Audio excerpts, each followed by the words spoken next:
ఎన్నికల ముందు ఒక్కసారి నేను ఎంత క్షోభ అనుభవించానో మీరందరూ గుర్తుపెట్టుకోవాల్సిన అవసరం ఉంది. చేయని నేరానికి బురద చల్లారు నా మీద ఆ రోజు, అవునా కాదా?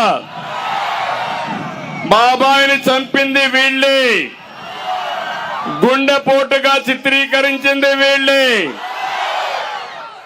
నెత్తురు వాంతులు వచ్చాయి చనిపోయాడని చెప్పింది వీళ్ళే, నారాసుర రక్త చరిత్రని వీళ్ళ పేపర్లో నా పేరు పెట్టి వేసింది వీళ్ళే. ఆ రోజు దీంతో సానుభూతి ఓట్లు సంపాదించాడా లేదా? నాటకాలు ఆడినటువంటి వ్యక్తి జగన్మోహన్ రెడ్డి.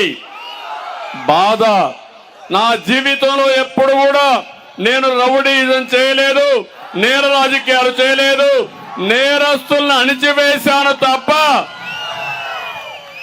దుర్మార్గులపైన రాజీ లేని పోరాటం చేశాను తప్ప ప్రజలకు శాంతినివ్వడానికి నేను ఎన్నో నిర్ణయాలు తీసుకున్నా. నా పైన తీవ్రవాదులు బాంబులు వేల్చినా లెక్క పెట్టుకోకుండా మీ ప్రాణాలు కాపాడడానికి పోరాడిన వ్యక్తిని నేను. అలాంటి నా మీద బాబాయిని చంపి ఆ నెపం నా మీదేసి నువ్వు సానుభూతి సంపాదించుకుని ఏం చెప్పాలి దీనికి? ఏమమ్మా మీరే చెప్పండి, మీకు జరిగితే ఈ అవమానం మీరు భరిస్తారా అని మిమ్మల్ని అడుగుతున్నా. అలాంటి వ్యక్తిని వదిలిపెడతారా అని మిమ్మల్ని అడుగుతున్నా. ఇంకొక డ్రామా ఆడాడు, కోడి కత్తి డ్రామా.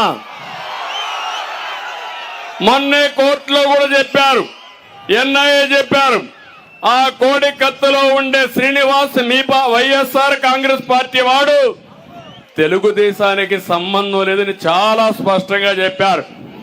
నేను అడుగుతున్నా, కోడి కత్తి డ్రామా ఆడిన కమల్ హాసన్ ఏ సమాధానం చెప్తామని నేను అడుగుతున్నా. మీకు బాధ అనిపించదమ్మా? చేయని నేరానికి నింద మోయడం ఎంత బాధ చేస్తుందో మీరు ఒకసారి చెప్పండి. ఇంకో పక్క సాక్షాత్తు వెంకటేశ్వర స్వామి దగ్గర లేనటువంటి డైమండ్ గురించి మాట్లాడి, ఆ డైమండ్ మా ఇంట్లో ఉంది, ఇప్పుడు పోతే దొరుకుతుందని నమ్మబలికి మీ అందరి మనోభావాలు దెబ్బతీయాలని ప్రయత్నం చేశాడు. ఆ తర్వాత నేను ఆలోచించిన, ఇలాంటి దుర్మార్గులు పెడితే సమాజానికి చేటున్న విషయం గుర్తి